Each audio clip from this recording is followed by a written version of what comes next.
তার নাম Kim Namjoon. তিনি জিনের মতো ওয়ার্ল্ড হ্যান্ডসাম নন, তিনি সুগার মতো স্যাভেজ নন, তিনি জেহবের মতো সানশাইন নন, তিনি জিমিনের মতো মিষ্টি নন, তিনি ভিয়ের মতো শিশুসুলভ নন, তিনি জাংকুকের মতো এত অ্যাস্থেটিক নন, কিন্তু তিনি কিম নামজুন, বিটিএস এর লিডার, সেই গ্রুপ যা বিশ্বব্যাপী কোটি কোটি মানুষদের হৃদয়ে জায়গা করে নিয়েছে। তার IQ 1048, তিনি গণিতে একজন জিনিয়াস, উচ্চ মাধ্যমিক পরীক্ষায় দেশের শীর্ষ 1% স্থান পেয়েছেন, কোরিয়ার টপ 1% বুদ্ধিমান মানুষের তালিকায় আছেন,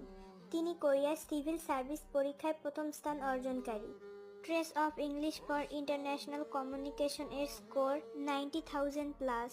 ইলেকট্রনিক ইঞ্জিনিয়ারের সম্মাতক, শুধুমাত্র ফ্রেন্ড সিরিজ দেখেই ইংরেজি শিখেছেন, তিনি ভাষায় কোরিয়ান, ইংরেজি এবং জাপানিজে দক্ষ, তিনি জাতিসংঘে বক্তৃতা দিয়েছেন যা সবার যোগ্যতায় থাকে না, কোরিয়ান মিউজিক কপিরাইট অ্যাসোসিয়েশন এর সদস্য যার 160টি ক্রেডিট আছে, আইস কোচিং জানেন, তিনি সি ফুড এবং সিগারেট ঘৃণা করেন এবং আলোতে ঘুমাতে পারেন, তিনি র্যাপ করতে পারেন, গান গাইতে পারেন এবং নাচতে পারেন, একজন গীতিকার, প্রযোজক, সুরকার, কবি, একজন বহুভাষাবিদ, একজন দাতা ও সমাজসেবী,